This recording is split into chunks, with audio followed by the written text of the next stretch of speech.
Poštovani predstavnici medija, danas je u Novom Pazaru održana zajednička sjednica predsjedništva stranke Demokratske akcije Sandžaka i predsjedništva Partije za demokratsko djelovanje iz Preševske doline. Nakon dvogodišnje, odnosno 3 decenije saradnje u poslaničkom klubu, u više mandata, održavanje zajedničke sjednice 2 predsjedništva ovih naših stranaka predstavlja proširenje i unapređenje saradnje i na političkom smislu van parlamentarne grupe. Ovo je prva zajednička sjednica 2 najviša organa ovih stranaka, zajednička sjednica.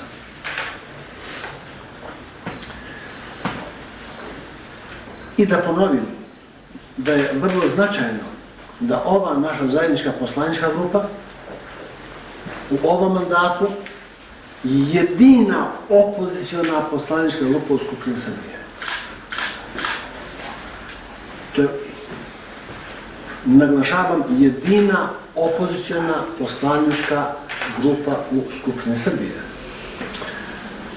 Na današnjoj sjednici razmatrali smo 4 tačke dnevnog reda i to izvještaj o učešću naših predstavnika na jesenjem zasjedanju Parlamentarne skupštine Saveta u Strasburu, koji je podnio naš narodni poslanik Enis Imamović kao član parlamentarne delegacije Skupštine Srbije u ime naše poslaničke grupe, koje je pripalo našoj poslaničkoj grupi.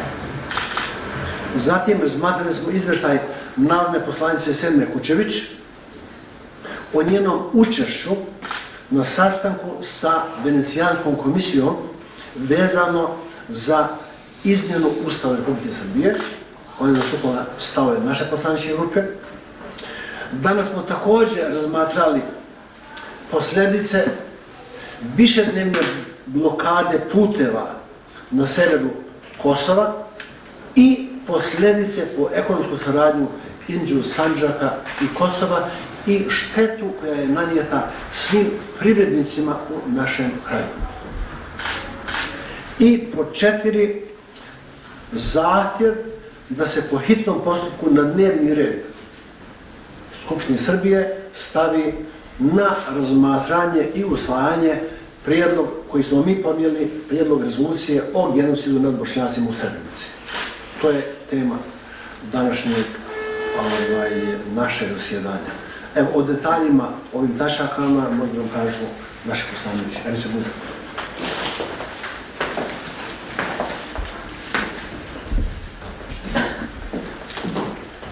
Hvala predsjedniče. Pa kao što ste čuli, naše 2 partije čine okosnicu našeg poslaničkog kluba, jedinog opozicijonog poslaničkog kluba u parlamentu Srbije, Ujedinjena dolina SDA Sandžaka. I u skladu sa tom zajedničkom borbom javila se i potreba za ovakvom jednom sednicom, zajedničkom sednicom 2 predsjedništva i mi smo kao narodni poslanici pozvani da predsjedništvima naše 2 stranke podnesemo izvještaj o našem učešću i aktivnostima koje smo imali na redovnom jesenjem zasjedanju Parlamentarne skupštine Saveta Evrope i razgovorima koje je naša koleginica, narodna poslanica Selma Kučević, imala sa Venecijanskom komisijom na temu ustavnih promjena u Republici Srbiji. Meni je pripao zadatak da kao narodni poslanik ispred naše poslaničke grupe Ujedinjene doline SDA Sandžaka kao član te parlamentarne delegacije učestvujem na ovom redovnom jesenjem zasjedanju Parlamentarne skupštine Saveta Evrope održanom od 26. do 30. septembra u Strasburu i s obzirom da je jedna od tačaka na tom zasjedanju bila i Zapadni Balkan između demokratskih izazova i evropskih aspiracija, koja je uloga Saveta Evrope, ja sam dobio zadatak da u ime poslaničkog kluba, u ime Bošnjaka, Sandžaka i Albanaca Preševske doline iznese naš stav vezano za ovu temu i 2 predsjedništva sam izvijestio o svom obraćanju i o drugim aktivnostima koje sam također imao u okviru ovog jesenjeg zasjedanja kroz komitete Saveta Evrope, odnosno Parlamentarne skupštine Saveta Evrope i kroz druge vanparlamentarne i te diplomatske aktivnosti. Također smo podnijeli izveštaj kao što sam rekao, i o razgovorima koje je naša koleginica narodna poslanica Selma Kučević i narodni poslanik Mirsad Hodžić koji su imali sa Venecijanskom komisijom na temu ustavnih promjena u Republici Srbiji i činjenicom da smo mi iznijeli stav da i pored toga što Vlada Republike Srbije insistira samo na promjenama, tim promjenama, ustavnim promjenama koji se tiču pravosuđa, mi smo iznijeli stav da je neophodno pristupiti sveukupnim promjenama kompletnog ustava i iznijeli smo argumente zbog čega smatramo da je za naš evropski put izuzetno važno da pristupimo što sveobuhvatnijoj promjeni ustava kako bismo dobili ustav koji je po meri svih građana Republike Srbije i u koji će biti uvršteni svi oni zadaci koje mi imamo kao buduća članica Evropske unije. Na ovoj sednici predsjedništva smo također razmatrali i novonastalu situaciju vezanu za blokadu puteva između Sandžaka i Kosova.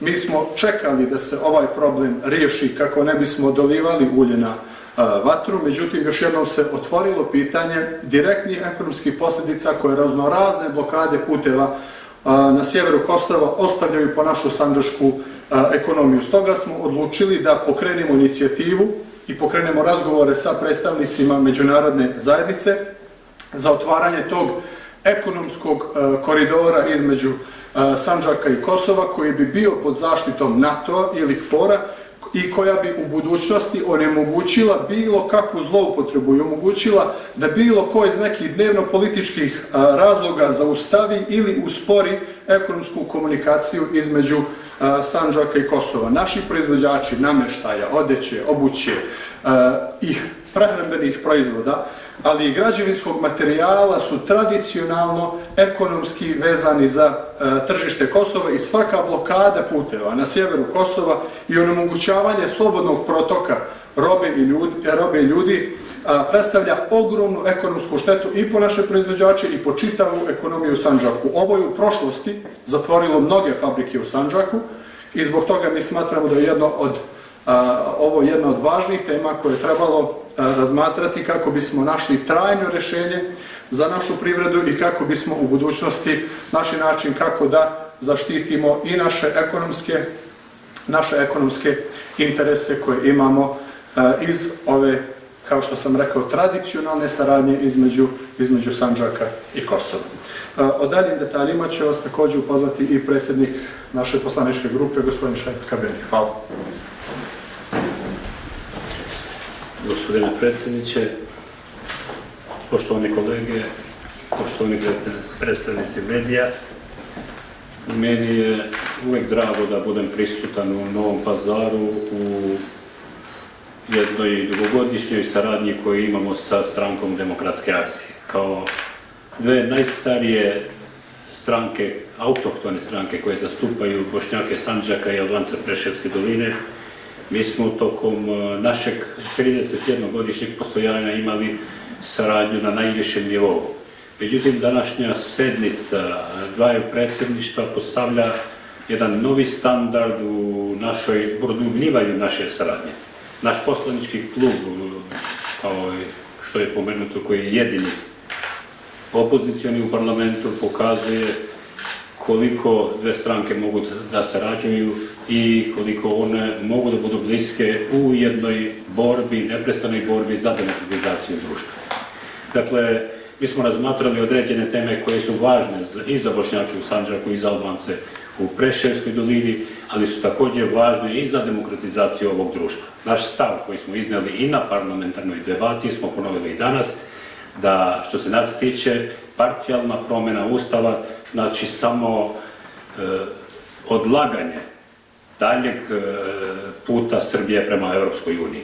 Na ovaj način kako je krenulo parcijalno promjena Ustava, to će decenijama da potraje, a svesni smo, mislim da je svestan i zvanični Beograd, da jedan od najvažnijih preduslova članstva Srbije, punopravnog članstva Srbije u Evropsku uniju jeste i potpuno usklađivanje domaćeg zakonodavstva sa zakonodavstvom Evropske unije.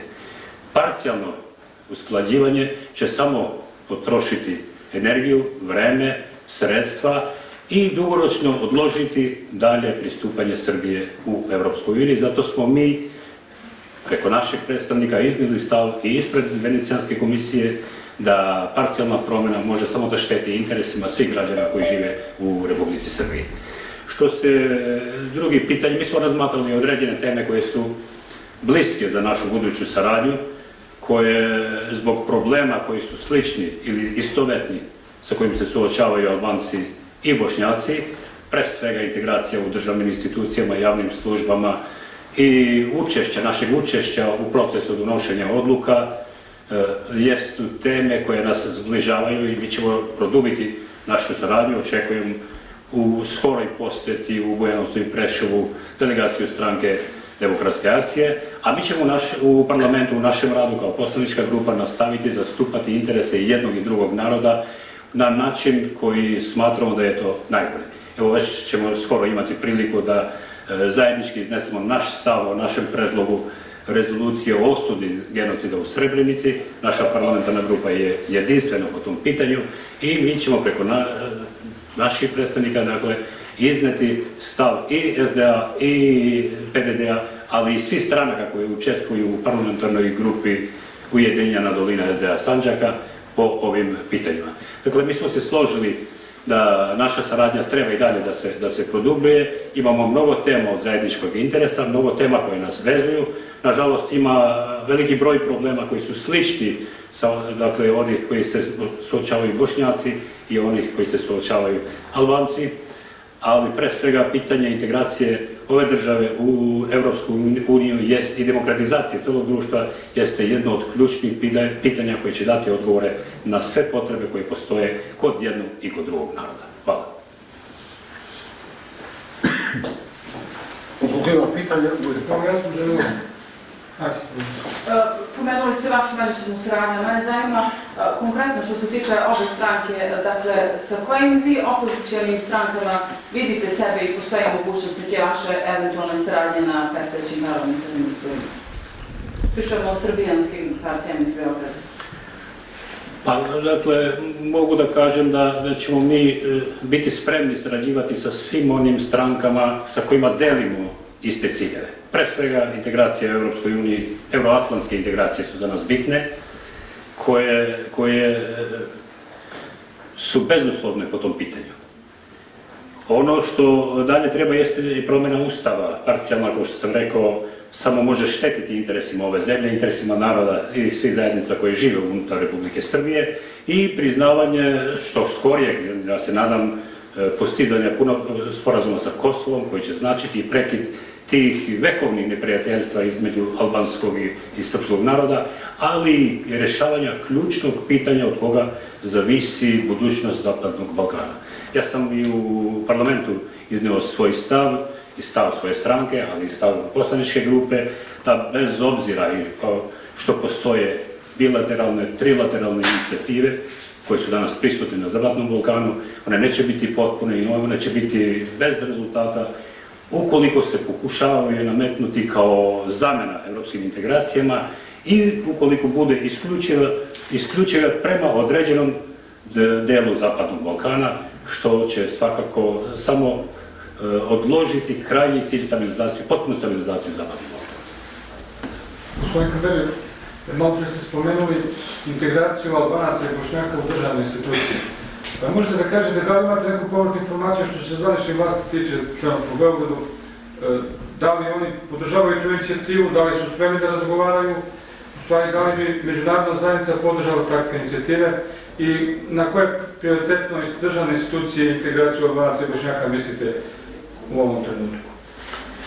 Ako je pažljivo pročitao izveštaje iz Senke koje daje Savjetodavni komitet Saveta Evrope o primjeni Evropske konvencije, okvirne konvencije za zaštitu prava nacionalnih manjina, u drugom i trećem izveštaju se taksativno pominje nedovoljna zastupljenost Bošnjaka i Albanaca u državnim institucijama. Govorimo o svim onim državnim institucijama koje deluju na teritoriji naših opština, a u kojima je broj Bošnjaka i Albanaca ili simboličan ili nije u skladu sa onim što kaže sam Ustav Republike Srbije, da treba da bude u srazmeri sa etničkom strukturom stanovništva. Što se Albanaca tiče, sigurno će predsjednik Ugljanin govoriti o Bošnjacima, ja mogu da kažem da od 2001. godine do danas mi imamo 3 sporazuma postignutim i potpisanim sa vladom u Beogradu uz posredstvo međunarodne zajednice, ali nažalost nisu do sada realizovani. 2001. godine, nakon rješavanja oružane krize i pogona Albanaca, imamo sporazum, takozvani Končulski sporazum koji propisuje potpunu integraciju Albanaca u skladu plana i programa Savezne tada i republičke vlade. Imamo 2009. reafirmaciju tog programa koji je postignut, dakle drugi sporazum koji je postignut posredstvom šefa misije tada OEBS-a. Imamo treći sporazum koji je u javnosti poznat kao plan od 7 tačaka koji su sačinili sve albanske političke stranke, a koje je u junu 2013. godine u potpunosti prihvatilo. Međutim, od tada ne samo da nije nešto pozitivno urađeno, mi imamo nazadovanje u tom procesu, obzirom da je u Preševu međuvremenu ukinut osnovni sud, da je zastupljenost Albanaca u pravosudnim institucijama na najnižem nivou, što se drugih institucija tiče, kao onih iz oblasti prosvete, državnih inspekcija, službi za katastar, carine, policije, broj Albanaca nije apsolutno u skladu sa onim što kaže Ustav, a u određenim institucijama ili uopšte nema Albanaca ili je njihov broj simboličan. Dakle, po pitanju međunarodne zajednice naši zahtjevi su apsolutno u skladu, ne samo sa domaćim zakonodavstvom, već i sa zakonodavstvom Evropske unije, sa zakonodavstvom Saveta Evrope, sa zakonodavstvom, odnosno sa preporukama koje daje visoki komesar OEBS-a za prava manjina u okviru preporuka iz Lunda i iz Ljubljane koje govore o participaciji pripadnika manjina u procesu donošenja odluke u jednoj državi. A što je po meni jedan od ključnih preduslova ne samo za stabilnost, već i za kredibilitet u celokupnom stanovništvu svih tih institucija. A da li imate signal od međunarodne zajednice po tom pitanju? Da li ima inicijativa da se opet ponovno... Pa mislim da u toku su neki razgovori sa misijom OEBS-a u Beogradu, očekujemo povratne informacije, vidjet ćemo šta će se desiti, ali obzirom da u Srbiji prestoje predsjednički izbori, beogradski izbori, moguće i parlamentarni izbori, treba očekivati previše od toga. Hvala.